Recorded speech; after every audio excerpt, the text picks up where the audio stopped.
Hi అండి. Welcome to అల్లరిపిల్ల భవ్య. ఈరోజు మన ఛానల్లో చూపించబోయే రెసిపీ సాఫ్ట్గా దూదిలా మెత్తగా ఉండే తెల్లటి ఇడ్లీ, అలాగే దానికి కాంబినేషన్గా సాంబార్ పొడి లేకుండా చాలా సింపుల్గా త్వరగా అయిపోయే సాంబార్ని కూడా ఎలా చేసుకోవాలో చూపిస్తానండి.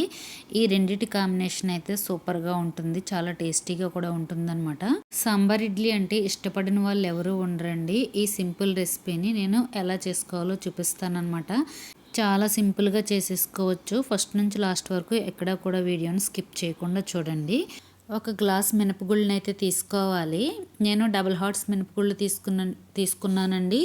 ఈ డబుల్ హార్ట్స్ మినపగుళ్ళు బాగా పిండి అనేది బాగా ఉరుమవుతుందనమాట, బాగా వస్తుంది. జిగురు అనేది బాగా ఎక్కువగా ఉంటుందండి డబుల్ హార్ట్స్ మినపగుళ్ళలో. ఇప్పుడు ఈ మినపగుళ్ళు కొంచెం వాటర్ వేసుకుని ఒక 2 టైమ్స్ అయితే శుభ్రంగా నీట్గా వాష్ చేసుకోవాలి. తర్వాత ఇందులో మనం వాటర్ అంతా డ్రైన్ చేసేసుకున్న తర్వాత మళ్ళీ వాటర్ పోసుకొని ఒక 4 నుంచి 5 గంటలు బాగా నాననివ్వాలి. ఈ పప్పుని నానపెట్టుకోవాలండి. ఇవి పక్కన పెట్టుకుందాము. ఇప్పుడు మనం రవ్వను కూడా తీసుకోవాలి.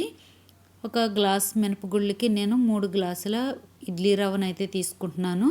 ఈ ఇడ్లీ రవ్వని మనం మినపప్పు నానపెట్టుకున్నప్పుడే నానపెట్టేసుకుంటే మనకి సాఫ్ట్గా ఫ్లఫీగా అయితే వస్తాయి. మంచి క్వాలిటీ మినపప్పు అయితే రుబ్బుకునేటప్పుడు పిండి అనేది బాగా ఉరుమవుతుందండి. అలాంటప్పుడు 3 నుంచి 4 గ్లాసుల రవ్వనైనా తీసుకోవచ్చు. మీ పిండి కన్సిస్టెన్సీని బట్టి రవ్వని తీసుకోండి. ఇప్పుడు మనం ఈ ఇడ్లీ రవ్వని శుభ్రంగా వాష్ చేసుకోవాలి. ఒక 2-3 టైమ్స్ అయితే బాగా చేతితో ఇలా పిసుకుతూ మనం వాటర్ వేసుకుని బాగా కడుక్కోవాలి. ఇలా 2 టైమ్స్ డ్రైన్ చేసుకున్న తర్వాత వాటర్ని ఇంకొకసారి వాటర్ వేసుకొని నానపెట్టుకోవాలి. పప్పుతో పాటే మనం ఈ రవ్వను కూడా నానపెట్టుకుంటే మనకి ఇడ్లీలు చాలా సాఫ్ట్గా తెల్లగా వస్తాయి. మనకి ఒక 4 నుంచి 5 గంటలు పప్పు నానిన తర్వాత ఈ విధంగా అయితే ఉంటుంది. మనం చేతితో కూడా ప్రెస్ చేసిన మెత్తగా నలిగిపోతుందండి పప్పు. ఆ విధంగా నానితే సరిపోతుందన్నమాట. తర్వాత ఈ పప్పుని మనం ఒకసారి వాటర్ వేసి కడిగిన తర్వాత గ్రైండర్లో వేసి రుబ్బుకోవాలి. కొంచెం కొంచెం వాటర్ వేసుకుంటూ పిండి అనేది సాఫ్ట్గా మెత్తగా రుబ్బుకోవాలండి. గ్రైండర్లో రుబ్బుకునేటప్పుడు మనం కొంచెం కూలింగ్ వాటర్ వేసుకుంటే కనుక ఇడ్లీ పిండి అనేది చాలా ఫ్లఫీగా వస్తుంది. అదే పిండి మనం మిక్సీలో వేసుకున్నా కూడా ఐస్ క్యూబ్స్ వేసి రుబ్బుకుంటే చాలా గుల్లగా వస్తుందండి. మిక్సీలో వేసి రుబ్బుకోవటం వల్ల అందులో హీట్ అనేది జనరేట్ అవుతుందన్నమాట. దానివల్ల పిండి అనేది గుల్లగా రాకుండా ఉంటుంది. మనం ఐస్ క్యూబ్స్ వేసి రుబ్బుకున్నామంటే చాలా గుల్లగా వస్తుంది.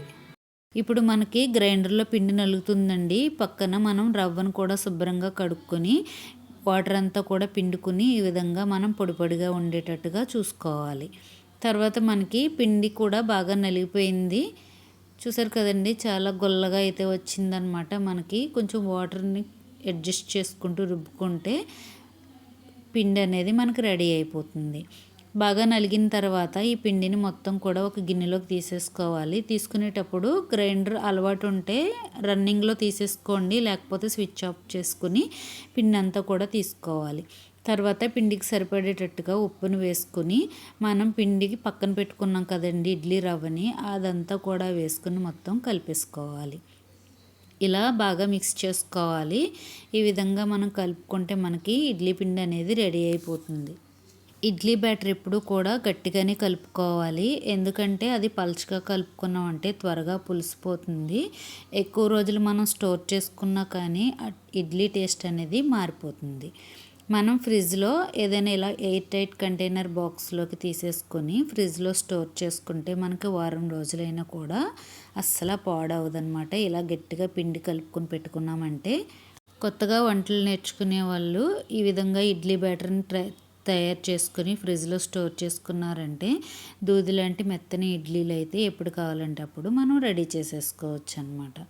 ఇలా మనం స్టోర్ చేసేసుకుని ఫ్రిడ్జ్లో పెట్టేసుకుంటే మనకి ఇడ్లీ పిండి వారం రోజులైనా కూడా పాడవకుండా పులిసిపోకుండా ఉంటుంది.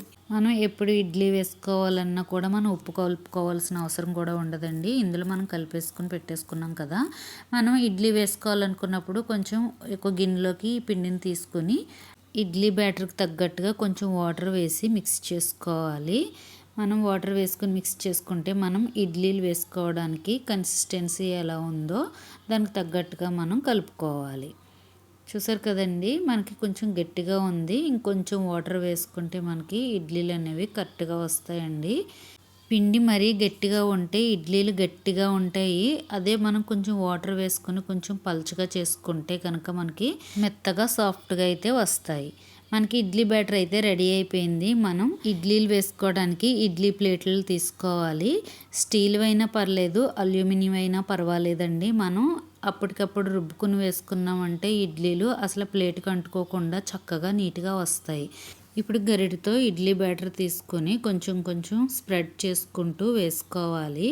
మొత్తం ఇడ్లీలన్నీ కూడా ఇదే విధంగా వేసుకోవాలి. మనం ఇడ్లీలు సర్దుకునే ముందే మనం ఇడ్లీ పాత్రని స్టవ్ పైన పెట్టుకుని అందులో వాటర్ వేసుకుని స్టవ్ వెలిగించుకోవాలి. ఆ వాటర్ అయితే హీట్ అవుతూ ఉంటుందండి. ఇంతలో మనం ఇడ్లీలని సర్దేసుకుంటే మనకి ఇడ్లీలు కూడా త్వరగానే ఉడికిపోతాయి అన్నమాట. ఒక 10 మినిట్స్లో అయితే ఇడ్లీలు అనేవి రెడీ అయిపోతాయి. అన్ని రేకుల్లోనూ ఇదే విధంగా ఇడ్లీలన్నీ వేసేసుకుంటే మనకి ఇడ్లీ రేకులన్నీ కూడా రెడీ అయిపోతాయండి. మనకి ఇడ్లీకి టచ్ అవ్వకుండా మధ్యలో హోల్స్ ఉన్నాయి కదా, దానికి అడ్జస్ట్ చేసుకుంటూ మనం ఇడ్లీలన్నీ కూడా రేకులను సెట్ చేసుకోవాలండి. ఇడ్లీలు సర్దుకునే ముందే మనం ఇడ్లీ పాత్రను స్టవ్ పైన పెట్టి వెలిగించుకున్నాం కదండి, ఆ స్టాండ్ని ఇడ్లీ పాత్రలో పెట్టేసి మీడియం ఫ్లేమ్లో పెట్టుకుని 10 నిమిషాలు ఉడికించుకోవాలి. ఇడ్లీలు మనకు పక్కన ఉడుకుతూ ఉంటాయి. ఇప్పుడు మనం ఇడ్లీలోకి సాంబార్ని ఎలా ప్రిపేర్ చేసుకోవాలో చూద్దామండి. ముందుగా ఒక కుక్కర్ని తీసుకోవాలి. అందులోకి 1 కప్ కందిపప్పుని తీసుకుంటున్నాను. అదే కప్తో 1/2 కప్ పచ్చిశనగపప్పు తీసుకోవాలి. సాంబార్కి ఈ రెండింటి కాంబినేషన్ అయితే అదిరిపోతుందండి. ఇప్పుడు ఇందులో కొంచెం వాటర్ వేసుకొని ఒక 2 టైమ్స్ అయితే శుభ్రంగా వాష్ చేసుకోవాలి. ఈ వాటర్ అంతా డ్రైన్ చేసేసుకున్న తర్వాత మళ్ళీ వాటర్ పోసుకోవాలండి. ఎప్పుడైనా మనం సాంబార్ పెట్టుకునేటప్పుడు పచ్చిశనగపప్పు వేసుకుంటే మనకు సాంబారు థిక్ కన్సిస్టెన్సీ వస్తుందండి. ఇప్పుడు మనం ఇందులోకి ఒక పచ్చిమిరపకాయని కట్ చేసి వేసుకోవాలి. అలాగే ఒక పెద్ద ఉల్లిపాయని ముక్కలు కట్ చేసి వేసుకోవాలి. ఒక చిన్న టమాటాని కూడా కట్ చేసుకుని వేసుకోవాలి. ఇందులోకి కొంచెం పసుపు కూడా వేసుకుని కుక్కర్ మూత పెట్టుకొని విజిల్స్ వేయించుకోవాలండి. ఇప్పుడు మనకి పక్కన ఇడ్లీలు కూడా మనకి ఉడికినాయి అనమాట.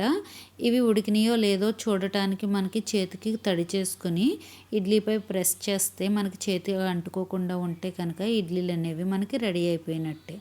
ఇడ్లీ రేకులన్నీ కూడా ఒక్కొక్కటిగా తీసి పక్కన పెట్టుకుంటే ఒక 5 మినిట్స్ తర్వాత మనకు బాగా చల్లారిపోతాయి. మనం ఇడ్లీలు తీసుకోవడానికి ఒక గరిటె తీసుకుని అది తడి చేసుకుని మనం ఇడ్లీలు తీసుకుంటే మనకి నున్నగా బాగా నీట్గా వస్తాయి అన్నమాట. చూడండి ఎంత నీట్గా వస్తున్నాయి ఇడ్లీలన్నీ కూడా. అన్నీ కూడా ఇలాగే తీసేసుకుని మనం ఒక హాట్ బాక్స్లో పెట్టేసుకుని మూత పెట్టేసుకుంటే మనకి చల్లారకుండా ఉంటాయి అన్నమాట. చూసారు కదండి, ఇడ్లీలు ఎంత తెల్లగా మల్లె పువ్వులాగా ఉన్నాయో. మనం ఇడ్లీ నూకని ఒక 2-3 టైమ్స్ నీట్గా ఎక్కువగా కడుక్కున్నామంటే మనకి ఇడ్లీలు పువ్వుల్లాగా చాలా సాఫ్ట్గా కూడా వస్తాయన్నమాట. చూడండి ఎంత తెల్లగా ఉన్నాయో, మల్లె పువ్వుల కంటే ఎక్కువ తెల్లగా ఉన్నాయన్నమాట. ఈ ఇడ్లీలన్నీ కూడా మనం హాట్ బాక్స్లో పెట్టుకుని మూత పెట్టేసుకున్న తర్వాత మనం సాంబార్లోకి చింతపండుని నానపెట్టుకోవాలి. నేను ఒక చిన్న సైజు నిమ్మకాయ సైజు అంత చింతపండుని అయితే నానపెట్టుకున్నాను. మనకు పప్పు కూడా ఉడికిపోయింది. ప్రెషర్ అంతా పోయిన తర్వాత మనం మూత తీసి చూసుకుంటే మనకి పప్పు కూడా చక్కగా ఉడికిపోయింది. సాంబార్కి మనకి ఈ విధంగా ఉంటే పర్ఫెక్ట్గా రాదండి. మనం మిక్సీలో వేసుకుంటేనే బాగుంటుంది. అలా కాకుండా బాగా మెత్తగా ఉడికిపోయింది కాబట్టి నేను స్మాషర్తో మెత్తగా మెదుపుకున్నాను అనమాట. ఆ తర్వాత ఇందులోకి నేను చింతపండుని నానబెట్టుకున్నాను. అది కూడా స్క్వీజ్ చేసుకుని వాటర్ అంతా కూడా ఇందులోకి వేసుకున్నాను. తర్వాత టేస్ట్కి సరిపడా ఉప్పును వేసుకోవాలి. సాంబార్లోకి బెల్లం కూడా యాడ్ చేసుకోవాలి. తర్వాత దీనికి తగ్గట్టుగా వాటర్ని కూడా వేసుకొని ఒకసారి మిక్స్ చేసుకోవాలి. ఇది ఒక 5-10 నిమిషాల వరకు బాగా మరిగించుకోవాలండి. ఈ పప్పుచారులోకి నేను ఒక ఉల్లిపాయని సన్నగా కట్ చేసి వేసుకుంటున్నాను.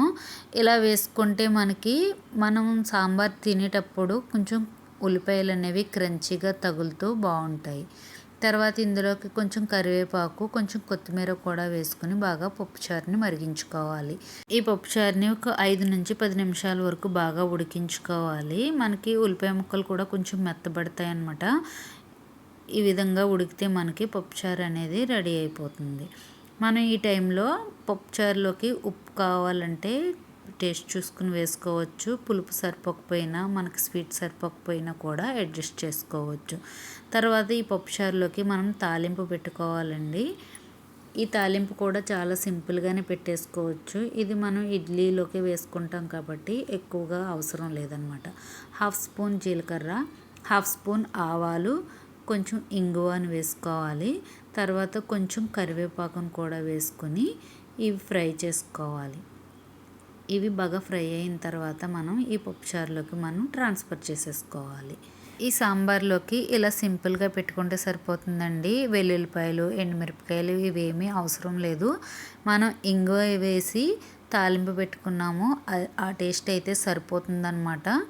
చూసారు కదండి, సాంబార్ అయితే మనకి రెడీ అయిపోయింది. ఇలా వేడివేడిగా ఉన్న సాంబార్ని మనం వేడివేడి ఇడ్లీల పైన వేసుకొని తింటే ఆ రుచే వేరు కదండి. ఇప్పుడు మనం ముందుగా ఉడికించి పెట్టుకున్న ఇడ్లీలని ఒక ప్లేట్లోకి సర్వ్ చేసుకోవాలి.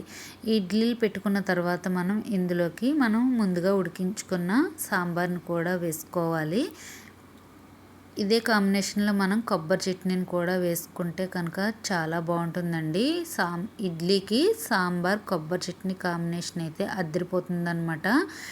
ఈ కొబ్బరి చట్నీ కూడా చాలా సింపుల్గా చేసుకోవచ్చండి. కొంచెం కొబ్బరి ముక్కలు, తర్వాత పుట్నాల పప్పు, 4 పచ్చిమిరపకాయలు, కొంచెం జీలకర్ర, వెల్లుల్లిపాయ, కొంచెం ఉప్పు వేసుకొని మిక్స్ చేసుకుంటే ఈ చట్నీ కూడా సింపుల్గా చేసేసుకోవచ్చు. చూసారు కదండి, మల్లెపువ్వు లాంటి సాఫ్ట్ ఇడ్లీలు, అలాగే సాంబార్ పొడి లేకుండా సాంబార్. మీ అందరికీ ఈ 2 రెసిపీలు కూడా నచ్చినాయి అని అనుకుంటున్నానండి. నచ్చినట్లయితే కనుక ఒక లైక్ చేయండి. అలాగే మీ ఫ్రెండ్స్కి, మీ రిలేటివ్స్కి షేర్ చేయండి. మరిన్ని వీడియోస్ కోసం నా ఛానల్ని సబ్స్క్రైబ్ చేసుకోండి. Thank you for watching.